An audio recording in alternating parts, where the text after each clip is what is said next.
Mariana's hosting a talk today from the Ministry of the Environment. They want to know how we're doing things differently, why we do not agree with the practice of subsidizing farmers to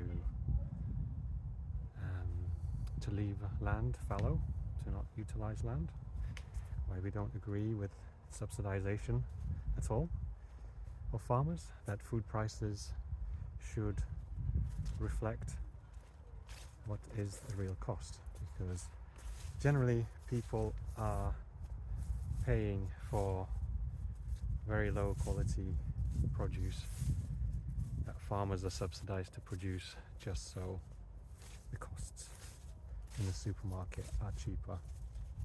And we don't think that food should be devalued in such a way, whether that is grains or animal-based products.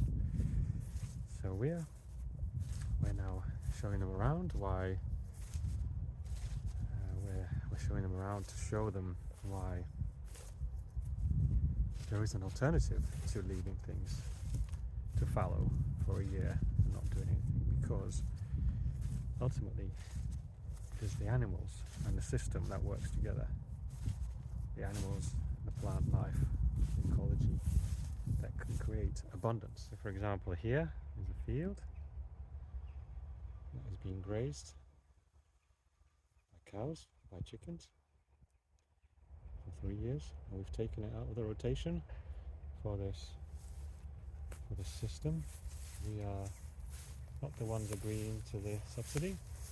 It is our landlord, and that is a more political area. We would rather pay and have the government subsidize us in any way. So this field has been left since early spring. It's had chicken on it, it's had cows on it before that, so it's in perfect abundance now to have the cows in it now. But if we go and see the other fields which have not had any animals on them since they were ploughed 3 years ago, you'll see a completely different environment.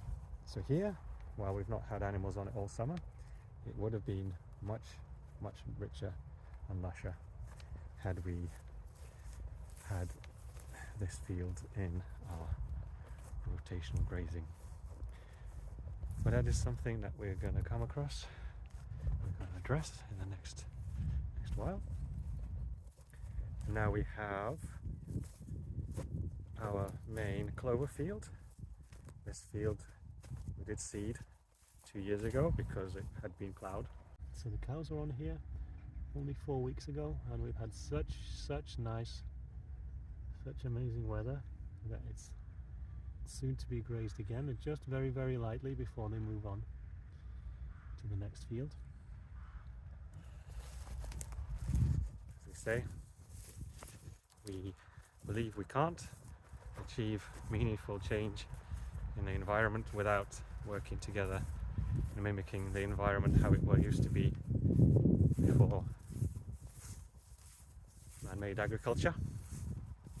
And that cannot be achieved through rewilding or letting things go to nature, because that is something that is artificial. That's not how animals evolved, to let stuff go to waste, as it were. So what we do is we graze an area quite intensely, like they used to, in terms of wild animals coming to an area, scratching, creating a lot of disturbance, a lot of manure, and they would migrate on. And nature has lots and lots of good ways to stop animals coming back.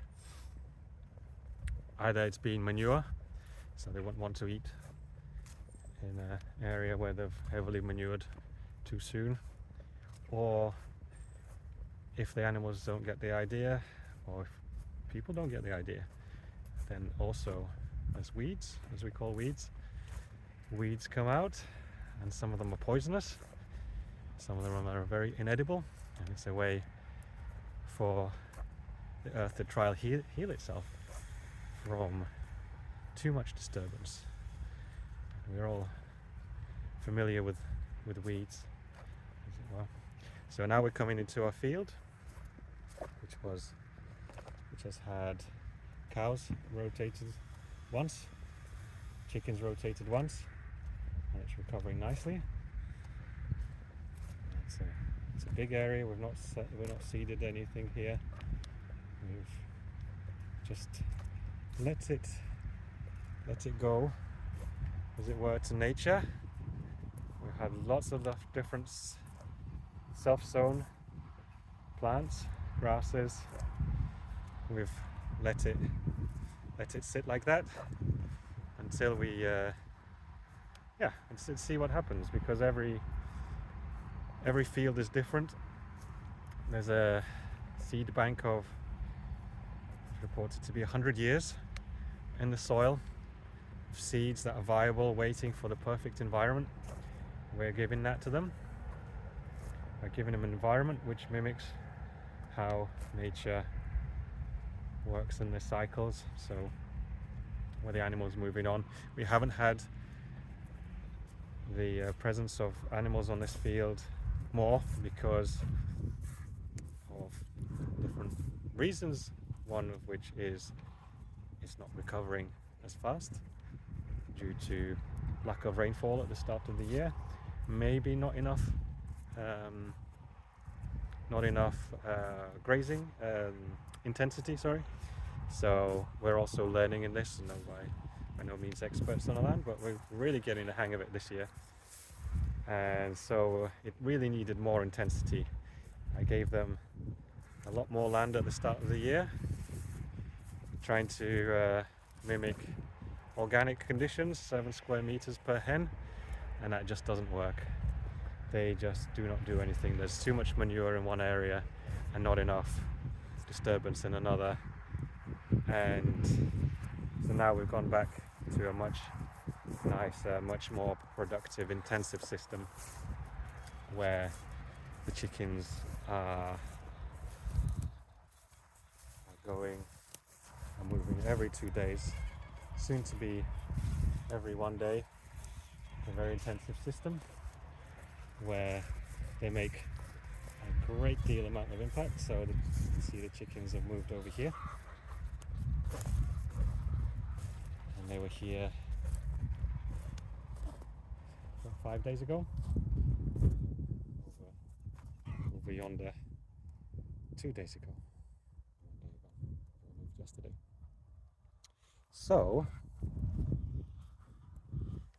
now we're also in these more disturbed areas. We are seeding clover type grasses, very high productive protein grasses for our milk cows. So we would want to create a bit more of a impact, much more productive field quicker. By seeding these, I water them in, and I sometimes also use a flail mower on the tractor to cut down on too much of certain types of plants that are not beneficial in the long term. So now we're coming up to our pig paddock. We have just shy of 10 hectares, so it's a few hundred meters walk, which is nice and enjoyable. Down to our pig paddock in front of me.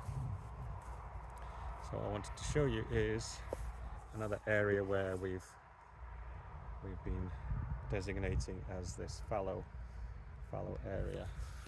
So here, camera focuses, here is where we've had the area of fallow, and the great wisdom of the state.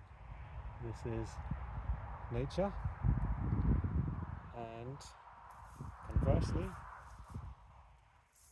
this is where the chickens were just one time. You can see the dark green hopefully. Dark green, and you can see the stark contrast and the line of the two areas. Now this lush area has been mowed twice, and it's still coming back extremely strongly. So this is where the chickens were once. This is where the chicken house was, around this area, for only a few days. And all the way down is where the chicken were. Lush greenery.